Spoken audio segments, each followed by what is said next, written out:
Will the PDGA ever be as big as the PGA? Or will disc golf need to change into something we've never seen before to get there? To even start answering that, we need to look at the journey so far.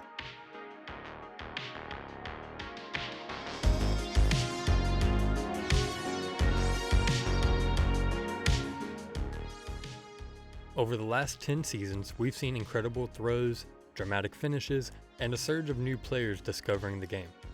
The PDGA now has over 314,000 active members, the most in history. That's rapid growth. But here's the perspective. It took disc golf 41 years just to reach its first 100,000 members. And while an estimated 4 million people play worldwide, the sport is still in its infancy compared to golf. A game with over a century of professional history, millions of competitive players, and prize pools that dwarf the entire history of disc golf combined. So with social media, streaming, and post-produced coverage making disc golf more accessible than ever, why hasn't it exploded? Why is growth still steady instead of a sudden boom? To answer that, we need to look at how disc golf works differently from traditional golf, from the pros and amateurs to the equipment and sponsorships that keep the sport moving.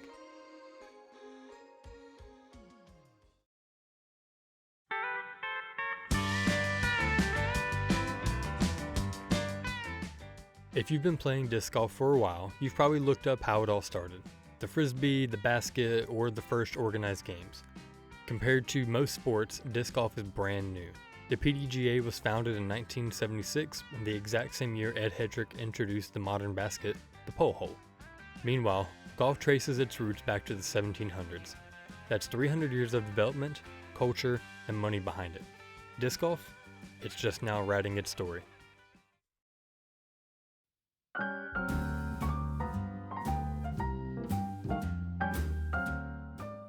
While both golf and disc golf put their pros on display, the way money flows through each sport is very different. At the top level, the pros aren't paying to play, they're selling. In golf, when you watch Scotty Scheffler sink a long putt or chip in from the bunker, what grabs your attention? Probably not his shirt or his hat, it's the clubs. Golf's economy has been built for decades on selling equipment that promises to help you play like the pros. Disc golf works the same way. When you see Gannon Buhr or Anthony Barela rip a disc 400 plus feet, you're not thinking about their apparel. You're thinking about the disc. You're thinking, if I just buy that one, maybe I can throw like that too.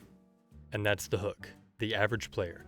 The amateur who makes up the overwhelming majority of both sports is the real financial engine. Most of them won't ever play tournaments, but they love the sport, love watching the pros, and they love chasing the dream by throwing the same plastic, carrying the same bag, or even wearing the same brand. In both golf and disc golf, it's not just about watching the professionals, it's about connecting to them. Fans don't want to just see their favorite player succeed, they want to buy into their game. Sucked right into that black hole. Why does tires have to detach? Oh, we have to shed the weight to escape the gravity. Newton's third law. The only way humans have ever figured out of getting somewhere is to leave something behind. Growth always comes with change. To move forward, you have to leave something behind, like outgrowing your favorite blanket as a kid, or finally taking the training wheels off your bike. Some things just can't stick around forever, whether it's habits, traditions, or even ways of thinking. I'm not here to attack anyone or say that one audience is better than the other. Both golf and disc golf attract different crowds, and that's perfectly fine. But if disc golf ever wants to push past 500,000 members or even hit 1 million one day, the game may have to evolve. Some changes could be for the better, while others might risk driving away the casual players who only show up once or twice a month. So here's the question. What would that change look like? And would disc golf grow by asking more from higher spending players? Would it mean cracking down on things like smoking in parks, or is it a matter of marketing, reaching a different crowd altogether?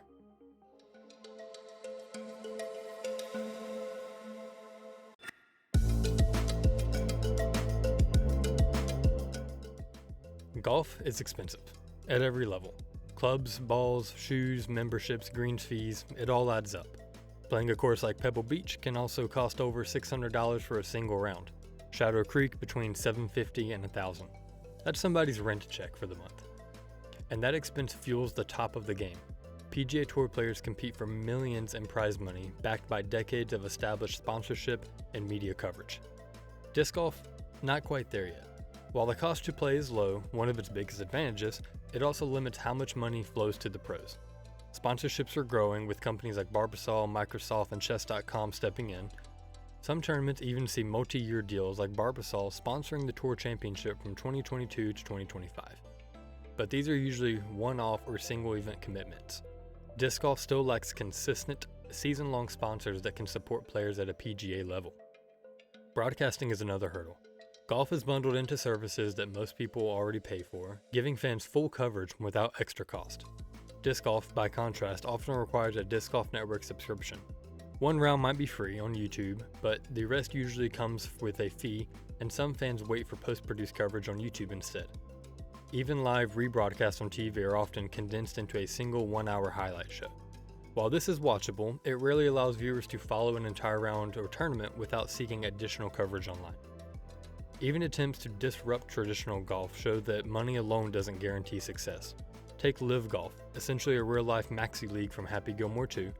Big payouts, star players, and flashy formats haven't dethroned the PGA Tour.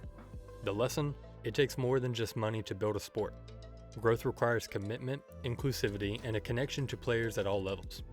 Disc golf has made big strides, bigger sponsors, higher payouts, and growing visibility. But the sport still faces limitations that make it hard to reach the scale and financial ecosystem of golf. Until sponsorships, media, and mainstream accessibility grow together, disc golf will continue its steady but measured rise.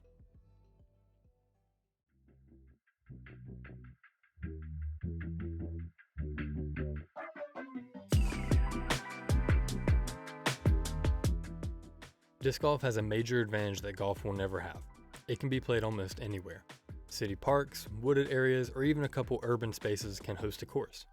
Setting up an 18-hole course requires usually 20 to 25 acres, compared to 120 to 200 acres for a typical 18-hole golf course. That difference makes disc golf more accessible and far cheaper to build and maintain. Of course, designing a good course still requires planning. Tee pads, baskets, and layout need to balance challenge and fun while respecting the environment. A course that's too easy isn't exciting. One that's too destructive risks alienating the community. The flexibility of disc golf lets designers create courses that challenge new and experienced players alike, without requiring massive investment in land or infrastructure.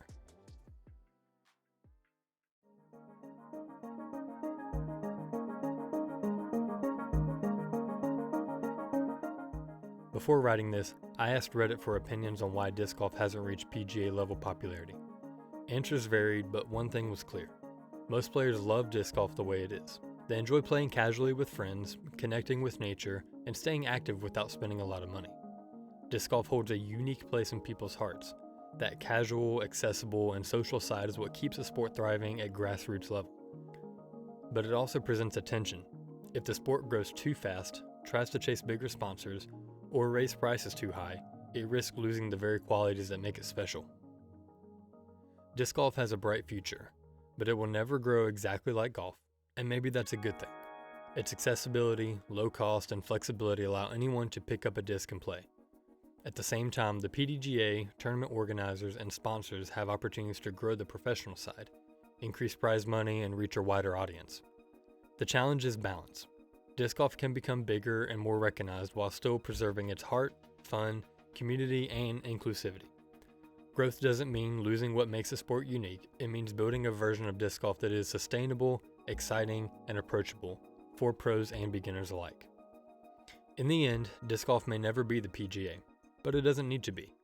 Its strength lies in what it already is, a sport for everyone, played anywhere, and loved by millions.